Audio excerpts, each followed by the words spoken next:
வணக்கம், welcome to my channel. எல்லோரும் நல்லா இருப்பீங்கன்னு நினைக்கிறேன். இன்றைக்கி நம்ம பார்க்க போகிறது பீஃப் கீமா தான்.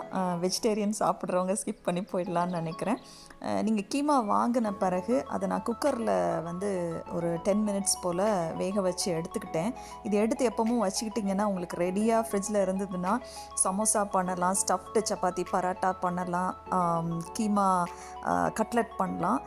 இது வந்து வெங்காயம் வந்து நிறைய எடுத்து வெட்டி வச்சுருக்கிறேன். அதுக்கு தேவையான அளவு ஒரு 3 வெங்காயம் போல் வெட்டியிருக்கேன். கண்டிப்பாக மின்ட் லீவ்ஸ் வேணும் இதுக்கு, புதினா, அதுக்கப்புறம் கேப்சிகம் இருந்தால் ரொம்ப நல்லாயிருக்கும். இதுக்கு நான் சால்ட்டு, இஞ்சி பூண்டு எதுவுமே போடலை, வெறுமனே குக் பண்ணி வச்சுருக்கிறேன், பாயில் பண்ணி வச்சுருக்கிறேன். குக்கரில் ஒரு 10 மினிட்ஸ் போட்டு வச்சுருக்கிறேன். ஆயில் விட்டுட்டு தேவையான அளவு ஆயில் விட்டுக்கோங்க, ஏன்னா இதுவும் நிறைய அதுலேருந்து அந்த கொழுப்பெல்லாம் வரும்.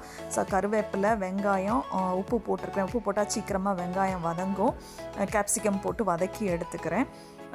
இது வந்து சமோசா பண்ணலாம், நீங்கள் ஸ்டஃப்டு பராட்டா சப்பாத்தி பண்ணலாம், கபாப் பண்ணலாம், கட்லெட் பண்ணலாம். இதில் கட்லெட் பண்ணி காட்டணுங்கிறக்காண்டி தான் பண்ணினேன், பட் அதை எடுக்கலை. இதில் வந்து சீரகப்பொடி போடுறேன், பெப்பர் பவுடர் போடுறேன்.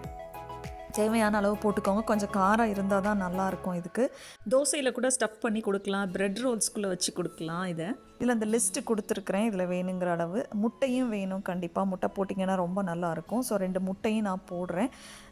நல்லா வதங்கின பிறகு நம்ம ஏற்கனவே குக் பண்ணி வச்சுருக்கிறதுனால ரொம்ப குயிக்காகவும் ஆயிரும். ஒர்க் பண்ணுறவங்களுக்குலாம் இது நீங்கள் உள்ளே வச்சுருந்தீங்கன்னா குயிக்காக கிரேவி பண்ணலாம். இதில் ட்ரையாகவும் கூட சைட் டிஷ்க்கு சப்பாத்திக்கு நல்லாயிருக்கும், அந்த மாதிரி பண்ணலாம். கரம் மசாலா போடுறேன், அதுக்கப்புறமா சில்லி பவுடரும் போடுறேன், பெப்பரும் போட்டிருக்கிறேன், ஜிஞ்சர் கார்லிக் கடைசியில் போடுறேன், ஏன்னா மறந்துட்டேன் நான் முதல்ல போடுறதுக்கு.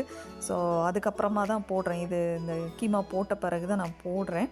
ஸோ ஜிஞ்சர் கார்லிக்கும் போட்டுக்கோங்க, போட்டு சில்லி பவுடரும் போட்டு எல்லாத்தையும் வதக்கி எடுத்திங்கன்னா ஒரு 10 மினிட்ஸ் கூட ஆகாது, ஹார்ட்லி உங்களுக்கு ஒரு 5 to 7 மினிட்ஸில் குயிக்காக பண்ணிடலாம். இது ஈஸியாகவும் இருக்கும்.